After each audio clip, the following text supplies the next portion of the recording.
अस्सलाम वालेकुम students, hope so कि आप लोग अच्छे होंगे। My self Farman Khan, your physics teacher. तो लास्ट टॉपिक में आप लोगों ने chapter number 12 charging and discharging का टॉपिक पढ़ा था।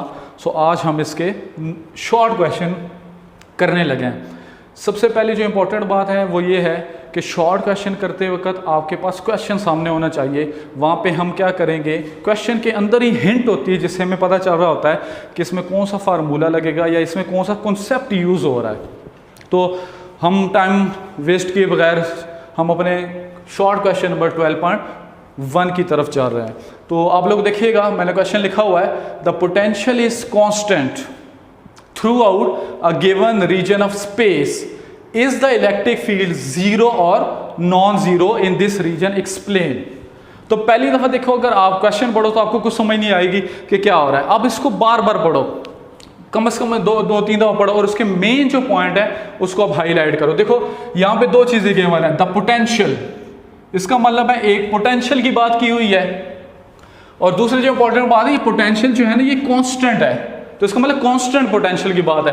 और आप लोगों को पता है पोटेंशियल को हम कैपिटल V से रिप्रेजेंट कर रहे हैं और आपको पूछा गया है इलेक्ट्रिक फील्ड। इलेक्ट्रिक फील्ड पूछा गया है कि इलेक्ट्रिक फील्ड जो है वो जीरो है या नहीं है। तो इसका मतलब है इस क्वेश्चन में हमसे एक चीज गिवन है और दूसरी चीज फाइंड आउट करनी है कि पोटेंशियल इज कांस्टेंट और इलेक्ट्रिक फील्ड हम लोगों ने फाइंड करनी है। अगर हम गौर से देखें तो इलेक्ट्रिक फील्ड के कई फार्मूले हैं, जिस तरह अगर मैं कहूँ फोर्स पर unit charge. Similarly electric field को हम यूँ भी लिख सकते हैं K Q divide by R square. ठीक है, अब देखिए यहाँ पे ये फार्मूले यूज नहीं होंगे। वाई? हमने रिलेशन देखना है, गिवन क्या है और पूछा क्या गया है। गिवन है पोटेंशियल, तो इसका मतलब पोटेंशियल तो यहाँ पे यूज ही नहीं हो रहा है, यहाँ पे तो फोर्स है या हमारे पास चार्ज है या डिस्टेंस है। तो एक आप लोगों ने टॉपिक पढ़ा था electric intensity as a potential gradient वाला, तो वहां पे आप लोगों ने एक फार्मूला पढ़ा था E is equal to minus delta V divide by delta R। तो अकॉर्डिंग टू द क्वेश्चन हम लोगों ने फार्मूला पुट करना होता है। तो अगर आप दूसरी बात अगर यहां से देखो, potential is constant, given is potential is constant. और आप लोगों ने चैप्टर नंबर 3 फर्स्ट ईयर में भी ये पढ़ा था कि जब वेलोसिटी कांस्टेंट होती है तो उसका चेंज नहीं होता। सिमिलरली पोटेंशियल कांस्टेंट है तो उसका जो चेंज होगा वो जीरो की इक्वल होगा। सिमिलरली अगर हम ये चीज यहां पे पुट कर दें तो हमारे पास E आ जाएगा, E is equal to minus zero divide by delta R। Zero divide by something that is equal to zero. So हम कह सकते हैं रिजल्ट में जो हमारे पास ऑब्टेन हुआ है कि यहां पे आप लिख सकते हो कि when a potential is constant throughout a given region of space then the electric field is zero in that region. तो होप सो आप लोगों को समझ आई होगी। नेक्स्ट हम करने लगे हैं 12.2। 12.2 क्वेश्चन को गौर से पढ़िएगा। सपोज दैट यू फॉलो, आप उसको फॉलो कर रहे हो, किसको? इलेक्ट्रिक फील्ड लाइंस को फॉलो कर रहे हो। कौन सी electric field line? Due to positive point charge. तो ये आपका हिंट है, पॉजिटिव पॉइंट चार्ज। तो सबसे पहले आपके माइंड में जो चीज आनी चाहिए कि अगर हमारे पास एक पॉजिटिव चार्ज है तो उसकी जो इलेक्ट्रिक फील्ड लाइंस होती है वो आउटवर्ड होती है, इन आउटवर्ड डायरेक्शन होती है। सबसे पहले जो मैंने ड्रा कर दिया, पूछा क्या गया, do electric field and potential, दो चीजें हमने फाइंड करनी है, एक इलेक्ट्रिक फील्ड और दूसरे क्या, पोटेंशियल, क्या इंक्रीज हो रही है या डिक्रीज हो रही है, इंक्रीज हो रही या फिर डिक्रीज हो रही है। तो क्वेश्चन को मैं दोबारा से जल्दी से बताने लगा हूं कि अगर हम लोग फॉलो करें, फॉलो का मतलब उसका पीछा करें, किसका? एक पॉजिटिव चार्ज की इलेक्ट्रिक फील्ड लाइंस का अगर हम पीछा करें, उसको फॉलो करें, तो हमने दो चीजें बतानी है, इलेक्ट्रिक जो फील्ड है और इलेक्ट्रिक पोटेंशियल है वो इंक्रीज हो रहा है या डिक्रीज हो रहा है। तो अगर मैं फार्मूला लिखूं इलेक्ट्रिक फील्ड का, that is equal to K Q divide by R square, और अगर मैं पोटेंशियल का फार्मूला लिखूं तो हमारे पास आ जाता है के क्यू डिवाइड बाय आर। तो फ्रॉम दिस एक्सप्रेशन हमारे पास आ जाएगा कि जो K constant, Q भी constant. So E is inversely proportional to R square. Similarly, K constant, Q भी constant. So V is inversely proportional to R. अब R क्या चीज है? डिस्टेंस. किसका distance? Distance from the charge. अब हम follow कर रहे हैं, सपोज हम उसको फॉलो कर रहे हैं, अगर हम यहां पे खड़े हैं सपोज और हम इसका पीछा कर रहे हैं, मतलब फॉलो कर रहे हैं, आगे जाएंगे, इसका मतलब जो R की वैल्यू है वो इंक्रीज हो रही होगी. क्यों? क्योंकि electric field line due to positive point charge से अवे मूव कर रही होती है. तो अगर ये इंक्रीज कर रही है तो देखो इनवर्स रिलेशन है, जब R आपका इंक्रीज कर रहा होगा तो इलेक्ट्रिक फील्ड क्या हो रहा होगा? डिक्रीज हो रहा होगा. सिमिलरली यहां पे भी अगर R की वैल्यू इंक्रीज हो रही होगी, यहां पे जो एरो है इसका मतलब है इंक्रीज हो रहा है, और यहां पे जो डाउनवर्ड वैल्यू इसका मतलब है डिक्रीज हो रहा होगा. तो हम रिजल्ट में क्या लिखेंगे? When we follow the electric field lines due to a positive point charge, then both the electric field and the electric potential will decrease. So उम्मीद है आप लोगों को समझ आ गई होगी. 12.3 क्वेश्चन नंबर 12.3 शॉर्ट क्वेश्चन है, बहुत इंपॉर्टेंट शॉर्ट क्वेश्चन है, अक्सर पेपर में रिपीट हो जाता है. हाउ कैन यू आइडेंटिफाई क्या that which plate of capacitor क्या है? कैपेसिटर है, इज पॉजिटिव चार्ज. आप लोगों को पता है कैपेसिटर के 2 प्लेट्स होती है, एक के ऊपर पॉजिटिव चार्ज होता है, दूसरे के ऊपर नेगेटिव चार्ज होता है. अब अगर आपको एक कैपेसिटर गिवन हो कि बताओ पॉजिटिव चार्ज कौन सा है और नेगेटिव चार्ज कौन सा है, तो हम फाइंड आउट नहीं कर सकेंगे. तो इसका जो आंसर है, डिफरेंट की बुक्स अगर आप देखें, नोट्स देखें, तो डिफरेंट प्रोफेसर ने डिफरेंट तरीके से लिखा हुआ है. बहुत कंफ्यूजिंग है, लेकिन हमने क्या करना है, हमने वो आंसर बताना है जो ऑथेंटिक हो. तो हम यूज़ कर सकते हैं इस पूरे चैप्टर 12 में, इसका कहीं भी जिक्र नहीं है, तो हम 10th का नॉलेज लेते हैं. आप लोगों ने वहां पे एक चीज पढ़ा होगा, गोल्ड लीफ इलेक्ट्रोस्कोप. ये एक डिवाइस है जिससे हम कोई भी जो अननोन चार्ज है वो हम फाइंड आउट कर सकते हैं. इसका एक डिस्क होता है, जल्दी से मैं डायग्राम बनाने लगा हूं, और यहाँ पे इसकी 2 लीव्स होती हैं, और जार में होता है. तो मैं सिंपली उसको फंक्शन उसके बताने लगा हूँ. हम क्या करेंगे, हम गोल्ड लीफ इलेक्ट्रोस्कोप को इधर पॉजिटिव चार्ज कर देंगे या नेगेटिव चार्ज कर देंगे. सपोज मैंने क्या किया, गोल्ड लीफ इलेक्ट्रोस्कोप लिया और उसकी जो डिस्क है, इसको डिस्क बोलते हैं, इसकी डिस्क को पॉजिटिव चार्ज कर दिया. अब जिस प्लेट ऑफ द कैपेसिटर को देखना है कि पॉजिटिव है या नेगेटिव है, मैं उसके करीब लेके आऊंगा. लेट सपोज ये हमारे पास पैरेलल प्लेट कैपेसिटर है, लेट एक प्लेट करीब लेके आई है. अब यहां पे एक बात याद रखिएगा, इसके साथ टच नहीं करनी, इसके करीब लेके आनी है. उससे क्या होगा, इसके ऊपर जो भी चार्ज होगा इलेक्ट्रोस्टैटिक इंडक्शन होगी. अगर और लीव्स की डाइवर्जेंट या कोलैप्स को हम देखेंगे, अगर लीव्स की डाइवर्जेंट इंक्रीज हो गई तो हम क्या कहेंगे कि यहां पे रिपल्शन हुई है. रिपल्शन का मतलब ये हुआ कि यहां पे भी पॉजिटिव चार्ज था जिसकी वजह से रिपल्शन हुई है. तो हम कह सकेंगे कि this plate is positive charge. Similarly अगर लीव जो है ना ये कोलैप्स कर गए, करीब आ गए, तो हम कहेंगे कि डिस्क के ऊपर तो पॉजिटिव चार्ज है, तो इसका मतलब है ये जो इलेक्ट्रोस्कोप है इसकी इस प्लेट के ऊपर इसके ऑपोजिट चार्ज है, that is called what, the negative charge. एक तो आप इस तरह इसको एक्सप्लेन कर सकते हो, या दूसरे नंबर पे आप सिंपली इसको लिख सकते हो, the plate of a capacitor which is connected to the positive terminal of the battery इसका विल हैव पॉजिटिव चार्ज, और जो नेगेटिव से अटैच होगी उसके ऊपर नेगेटिव चार्ज आएगा. तो मैंने जस्ट इसको डायग्राम को ड्रा करके ये लिख दिया, सिर्फ नाम लिख दिया. आप लोगों ने जो मैंने बोला है उसको ठहर ठहर के देखिएगा और उसको आपने नोट्स बना के एक्सप्लेन कर देना है. तो क्वेश्चन नंबर 12.4, क्वेश्चन नंबर 12.4, इसके 2 पार्ट है, बहुत इंपॉर्टेंट क्वेश्चन है.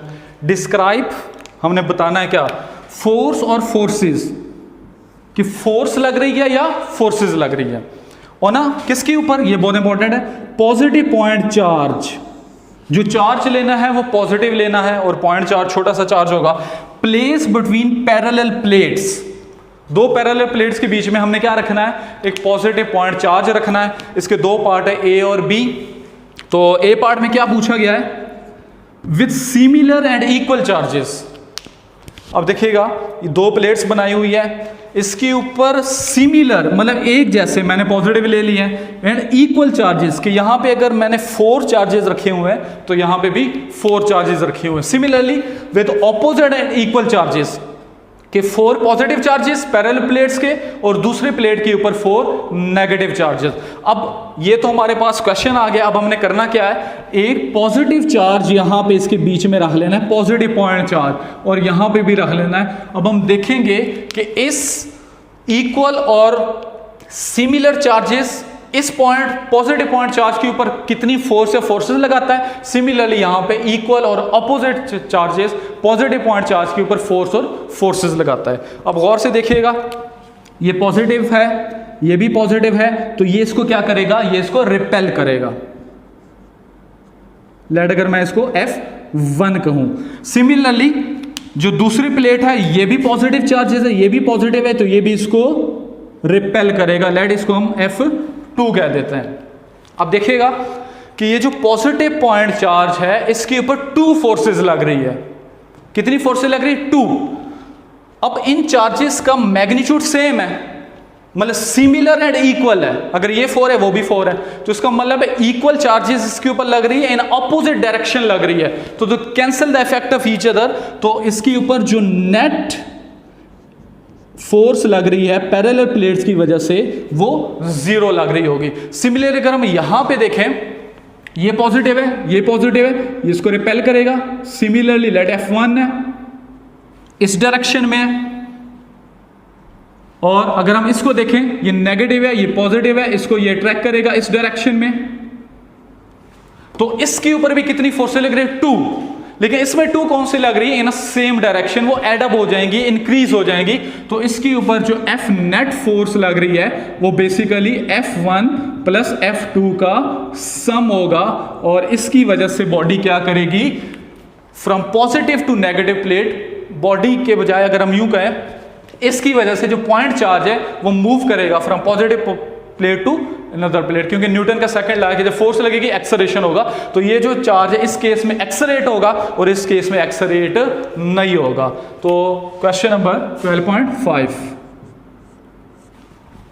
क्वेश्चन नंबर 12.5 बहुत ही इंपॉर्टेंट है, छोटा सा है, तो जो जितना छोटी जिसकी स्टेटमेंट होगी वो उतना ज्यादा इंपॉर्टेंट होगा। इलेक्ट्रिक लाइन ऑफ फोर्स, हमें बताया क्या गया, electric line of force never cross why. अगर आप लोगों ने देखा होगा properties of electric field lines में, वहां पे एक पॉइंट था 4th नंबर वाला पॉइंट, कि जो इलेक्ट्रिक फील्ड लाइंस है वो एक दूसरे को क्रॉस क्यों नहीं करती। तो वहां पे हमने कहा था जो इलेक्ट्रिक फील्ड है वो जो है ना, ये एक वेक्टर क्वांटिटी है, तो इससे निकलने वाली जो लाइंस होगी उनकी एक स्पेसिफिक डायरेक्शन होगी। और हम लोग देख भी चुके थे, अगर पॉजिटिव है तो जो आपके पास इलेक्ट्रिक फील्ड लाइंस है वो आउटवर्ड होगी, एक दूसरे को क्रॉस नहीं कर रही होगी। सिमिलर अगर ये नेगेटिव होगा तो इससे जो लाइंस है वो इनवर्ड होगी, लेकिन एक दूसरे को क्रॉस नहीं कर रही होगी। इवन के अगर हम 2 चार्जेस को भी देखते थे तो जो इलेक्ट्रिक फील्ड लाइंस थी वो बेंड तो हो जाती थी, लेकिन एक दूसरे को क्रॉस नहीं करती थी। अब यहाँ पे क्रॉस का मतलब ये है कि एक इलेक्ट्रिक फील्ड लाइन ये है और दूसरी जो इलेक्ट्रिक फील्ड लाइन है उसको क्रॉस कर दे, which is not possible. Why? Because electric field जो है ये वेक्टर क्वांटिटी है। बहुत इंपॉर्टेंट शॉर्ट क्वेश्चन था। सो हम दोबारा से बोर्ड को स्टार्ट करते हैं। 12.6, if a point charge Q, एक हमारे पास पॉइंट चार्ज है Q और जिसका मास है m, इज रिलीज्ड, छोड़ा गया है किसके अंदर, नॉन यूनिफॉर्म इलेक्ट्रिक फील्ड। एक इलेक्ट्रिक फील्ड है जो कि नॉन यूनिफॉर्म है। जो भी इलेक्ट्रिक फील्ड सिंगल चार्ज की वजह से होती है उसको हम नॉन यूनिफॉर्म भी कह सकते हैं। with the field lines pointing in the same direction, field lines pointing in the same direction का मतलब है कि जो चार्ज के ऊपर, इस चार्ज के ऊपर जो भी चार्ज है पॉजिटिव या नेगेटिव, तो जो दूसरा चार्ज है जिसकी हमने इलेक्ट्रिक फील्ड लेनी है उसके ऊपर भी वही चार्ज है, इसका मतलब है सेम चार्जेस है दोनों के ऊपर। तो will it make a rectilinear का मतलब होता है linear motion, that is straight line, ये मोशन करेगा या नहीं करेगा। तो अगर हम इसको देखें, लेट ये पॉजिटिव पॉइंट चार्ज है और इसकी जो इलेक्ट्रिक फील्ड लाइंस है आप लोगों को पता है ये आउटवर्ड होती है, और ये जो रीजन है ये नॉन यूनिफॉर्म इलेक्ट्रिक फील्ड का है। देखो कैसे, आप लोगों को पता है कि जितना आप चार्ज के करीब होगे, जितना आप चार्ज के करीब होगे, यहां से भी आप देख लो तो इलेक्ट्रिक फील्ड उतनी ज्यादा होगी, जैसे जैसे आप चार्ज से दूर जाते जाएंगे इलेक्ट्रिक फील्ड कम होगी। लेट इसके ऊपर मैं प्लेस करता हूं क्या, एक दूसरा चार्ज पॉजिटिव। पॉजिटिव क्यों लिया, क्योंकि वो कह रहा है field lines pointing in the same direction, कि मतलब ये उसी की तरफ इसको रिपेल करके उसी की डायरेक्शन में जा रहा होगा। तो अगर आप गौर से देखिएगा तो ये रेक्टिलिनियर मोशन करेगा या नहीं करेगा, तो ऑब्वियसली करेगा due to force of repulsion, तो ये लीनियर मोशन करेगा। तो इसके रिजल्ट में ये डायग्राम बनाने के बाद आप लिख सकते हो कि when a positive charge, point charge Q naught is placed in a non-uniform electric field of Q, so it will always make a rectilinear motion. So question number 12.7.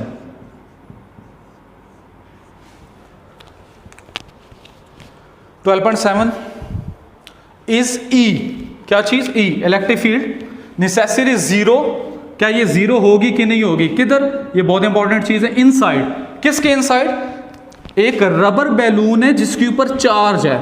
Charge कौन सा है? चार्ज जो है कोई भी ले सकते हैं, पॉजिटिव या नेगेटिव ले सकते हैं, और बैलून की जो शेप है वो हम क्या लेंगे, स्फेरिकल लेंगे। और दूसरी बात ये कि जो चार्ज है वो यूनिफॉर्मली डिस्ट्रीब्यूटेड है ओवर द सरफेस। इसका मतलब ये हुआ कि जो चार्ज है वो बैलून के ऊपर है, और हमने इलेक्ट्रिक फील्ड कहाँ पे फाइंड करनी है, बैलून के इनसाइड फाइंड करनी है।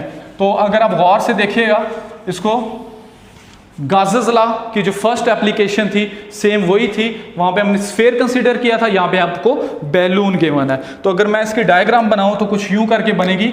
लेडी एक बैलून है, इस शेप को तो नहीं होती लेकिन गिवन है कि स्फेरिकल है, तो let this is a balloon, उसके ऊपर चार्ज है और चार्ज ओवर द सरफेस है, लेट हम कहते हैं पॉजिटिव चार्ज है, गिवन नहीं है तो हम यूजुअली कन्वेंशनली इसको पॉजिटिव चार्ज ही कंसीडर करते हैं। और हमने जो इलेक्ट्रिक फील्ड निकालनी है वो इनसाइड द बैलून यहां पे निकालनी है। तो आप लोगों को पता है इलेक्ट्रिक फील्ड फाइंड आउट करने के लिए हम क्या यूज करते हैं, गाजेस लॉ। तो गाजेस लॉ की जो एप्लीकेशन थी आप लोगों ने वहां पे देखा था कि Gauss's law is use to find the electric field intensity. तो हमने इलेक्ट्रिक फील्ड इंटेंसिटी या इलेक्ट्रिक फील्ड फाइंड करनी है। तो आप लोगों को पता है according to Gauss's law, electric flux through a closed surface is 1 और epsilon naught time the total charge। और हमने इलेक्ट्रिक फील्ड फाइंड कर क्या करनी है, इनसाइड। तो आपको पता है इनसाइड में Q की वैल्यू क्या होती है, जीरो होती है। जीरो होती नहीं है बल्कि यहाँ पे जीरो गिवन है क्योंकि चार्ज जो है वो ओवर द सरफेस डिस्ट्रीब्यूट किया हुआ है। तो अगर हम यहाँ पे देखें तो ये आपके पास 1 और एप्सिलॉन नॉट इंटू जीरो, सो आपके पास 5 आंसर आ जाएगा 0। तो इसका मतलब है अगर चार्ज इनसाइड नहीं है सिर्फ आउटसाइड है तो वहां पे कोई इलेक्ट्रिक फ्लक्स नहीं होगी। अगर इलेक्ट्रिक फ्लक्स नहीं होगी तो आपको पता है electric flux E dot A that is equal to 0। अब जो बैलून है वो एग्जिस्ट कर रही है, इसका मतलब उसका एरिया तो 0 नहीं है। तो अगर दो चीजें मल्टीप्लाई होती है और उनका प्रोडक्ट 0 होता है तो अकॉर्डिंग टू मैथ रूल कि अगर ये चीज 0 नहीं है तो इलेक्ट्रिक फील्ड विल बी 0। तो ये करने के बाद आप इसका रिजल्ट लिख सकते हैं कि अगर आपके पास एक बैलून है और वो स्फेरिकल है और इनसाइड हमने इलेक्ट्रिक फील्ड फाइंड करनी है और चार्ज उसके ऊपर सरफेस के ऊपर डिस्ट्रीब्यूट है तो इलेक्ट्रिक फील्ड उसकी क्या हो जाएगी, वहां पे 0 हो जाएगी। तो ये क्वेश्चन था हमारा। Next 12.8, is it true that, हमने बताना कि ये सही है कि नहीं, किसको, गाजेस लॉ। गाजेस लॉ भी थोड़ी देर पहले लास्ट क्वेश्चन में भी हम लोगों ने पढ़ चुके हैं कि Gauss's law the total electric flux through close surface is 1 और epsilon naught time the total charge. तो यहां से हमें हिंट क्या मिला, गाजेस लॉ, तो हमने उसका फार्मूला लिख लिया। Total number of electric field lines, electric lines of forces crossing close surface in outward direction. तो अगर आप लोगों को याद हो मैं यहां पे लिखने लगा हूं, इलेक्ट्रिक फ्लक्स की जो डेफिनेशन होती है हम उसको दो डेफिनेशन करते हैं। एक मैथमेटिकल डेफिनेशन हम करते हैं कि the dot product of electric field and vector area. लेकिन अगर हम इसकी फिजिकल डेफिनेशन देखें तो हम देखते हैं कि अगर एक चार्ज है पॉजिटिव चार्ज और उससे इलेक्ट्रिक फील्ड लाइंस निकल रही है और उसके परपेंडिकुलर अगर हम कोई सरफेस रखें तो इसमें से कितनी लाइंस पास हो रही हैं, इसको हम बोलते हैं इलेक्ट्रिक फ्लक्स। देखो यहां पे 2 लाइंस पास हो रही है तो इसका फ्लक्स 2 है, यहां पे 3 लाइंस हो रही है तो 3 लाइंस है। तो इसका मतलब ये हुआ कि अगर हम मैथमेटिकल डेफिनेशन करें तो हम E डॉट A करते हैं और हम फिजिकल डेफिनेशन कहें तो हम कहेंगे जो गिवन है क्वेश्चन में, the total number of lines of forces crossing in a close surface, तो ये हम फ्लक्स को फिजिकल डेफिनेशन हम कह सकते हैं, इज प्रोपोर्शनल टू, यहां पे लिखो प्रोपोर्शनल, डायरेक्टली या इनवर्सली प्रोपोर्शनल हम कह रहे हैं, to the net positive charge. किसके प्रोपोर्शनल है? पॉजिटिव चार्ज के। मतलब क्या चीज प्रोपोर्शनल है? The total number of lines of forces crossing close surface, इसका मतलब इसको हम फाई ई कह सकते हैं। तो अगर हम इसको मैथमेटिकली देखें, 1 और एप्सिलॉन नॉट तो कांस्टेंट टर्म है, तो हम लिख सकते हैं, अगर कांस्टेंट को हम रिमूव करें यूं करके, तो हम लिख सकते हैं phi E is equal to is directly proportional to q.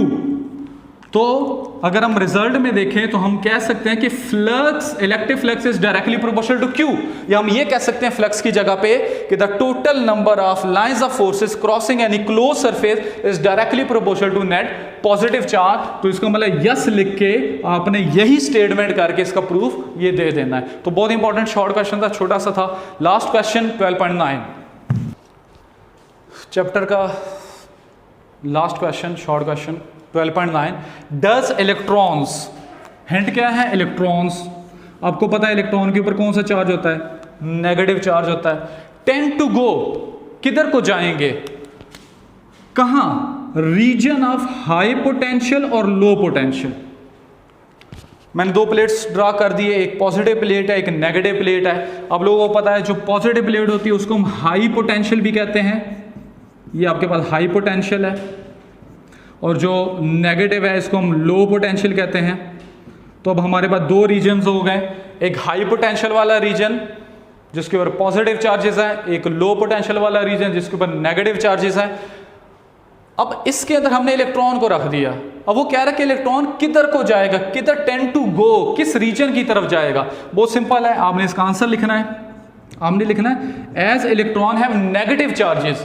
तो नेगेटिव चार्जेस से क्या होगा? ये जो नेगेटिव है ऑब्वियसली इसको रिपेल करेंगे, ये पॉजिटिव इसको क्या करेगा? अट्रैक्ट करेगा। तो हम क्या कह सकेंगे? हम ये कह सकते हैं कि इलेक्ट्रॉन विल ऑलवेज गो किधर को? From low potential to high potential. एक तो इसका ये भी आंसर आप दे सकते हो।